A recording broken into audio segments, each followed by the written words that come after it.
నేటికి కూటమి పాలన ప్రారంభమై 100 రోజులు పూర్తయింది. ఈ సందర్భంగా గోపాలపట్నంలో అన్న క్యాంటీన్ని ప్రారంభించారు ఎంపీ భరత్. అన్న క్యాంటీన్ల ముఖ్య ఉద్దేశం పేదలకి భోజనం పెట్టడమేనని అన్నారు. ఈ కార్యక్రమంలో పశ్చిమ నియోజకవర్గం శాసనసభ్యులు పి గన్నబాబు, టీడీపీ కార్యకర్తలు పాల్గొన్నారు.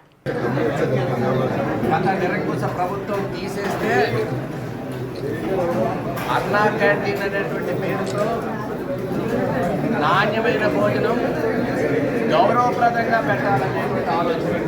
మీరు ఈ బిల్డింగ్ చూస్తే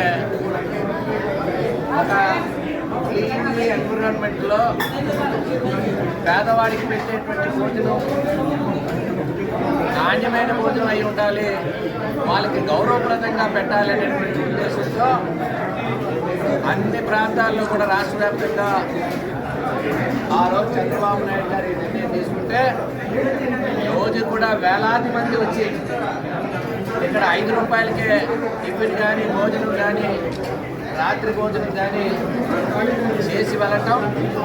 మన గోపాలపట్నంలో కూడా భార్యాభర్తలు ఇద్దరు కూడా పనులకు వెళ్ళాల్సి వచ్చి వాళ్ళకి అవకాశం లేక వండేటువంటి సమయం ఆదా అవుతుంది. ఒకవైపు ఎవరైతే ఈరోజు ఇద్దరు పనులకు వెళ్ళే వాళ్ళకి చాలా సదుపాయంగా మారే.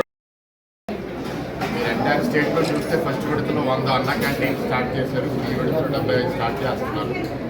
ఆ 75లో జీవీఎంసీ లిమిట్స్లోనే 25 ఉన్నాయి. మన ఒక జీవీఎంసీ కార్పొరేషన్లో ఎందుకు ఉన్నాయంటే, ఒకటి ఇక్కడ పాపులేషన్ డెన్సిటీ చాలా ఎక్కువ ఉంటుంది. 2 ఇక్కడ చాలామంది ఇతర ప్రాంతాల నుంచి కోసం వృత్తుల కోసం వచ్చి పనిచేసి సాయంత్రం మళ్ళీ తిరిగి వెళ్ళిపోతారు. ఫర్ ఎగ్జాంపుల్ ఈ రోడ్లో బెంగళూరు నుంచి ఎయిర్పోర్ట్ నుంచి ఇక్కడికి వచ్చి పనిచేసి తిరిగి వెళ్తారు. వచ్చేటప్పుడైనా వెళ్ళేటప్పుడైనా వాళ్ళకి ఆకలి వేసినప్పుడు అన్నా క్యాంటీన్లో ఆగిపోయి వాళ్ళు తిరిగి వెళ్తారు. ఎందుకంటే గణబాబు గారు అన్నారు, కుటుంబంలో భార్య భర్తలు ఇద్దరు పని చేస్తున్నారంటే ఇంట్లో వండే వాళ్ళు కూడా లేదు.